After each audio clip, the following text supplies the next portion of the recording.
Let's address problems that have no bounds, aka problems in which infinity pops up. So let's zoom into this graph.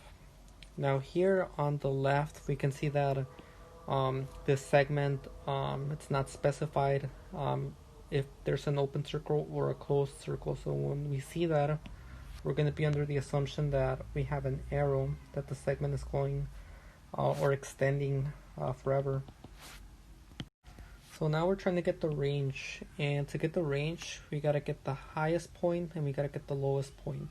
And actually I said it backwards. We first have to get the lowest point.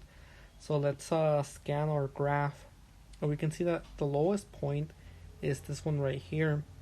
So let's go ahead and slice this or cut this with a solid line because this point is closed. Now for range, we're looking at the y values, and the y value that corresponds to this closed circle is -2. So let's record that. Let's write -2. And now we're trying to find the highest point.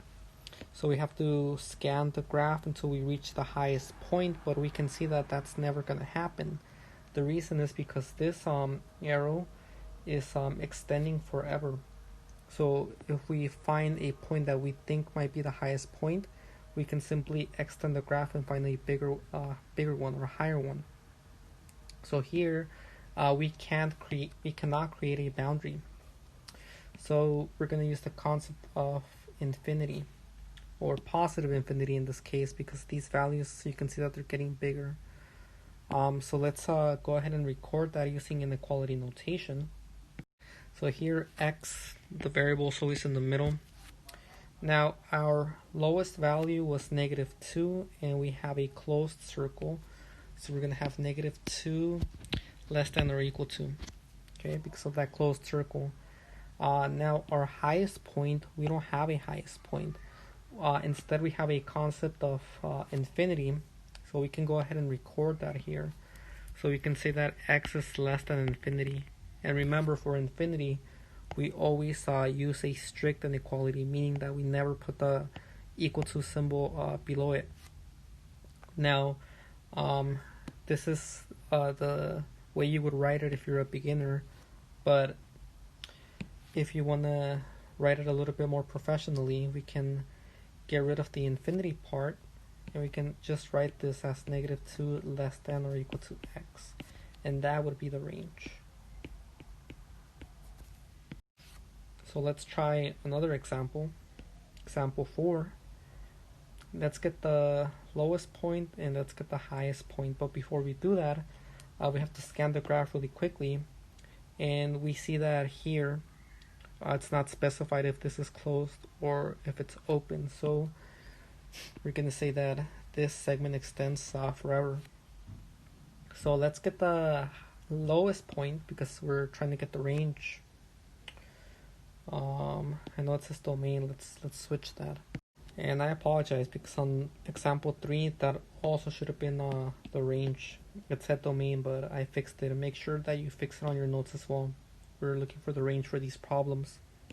So here for the range, again, we want to get the lowest point and then the highest point. So if we look at our graph, we can see that the lowest point is going to happen here at this edge. So let's go ahead and slice this, and then here we're going to be under the assumption that this is going to be solid because there's no openness in here. So let's cut this with let's cut this with a solid line, and we see that the y value that corresponds to this lowest point is -5. So let's go ahead and record it here, -5.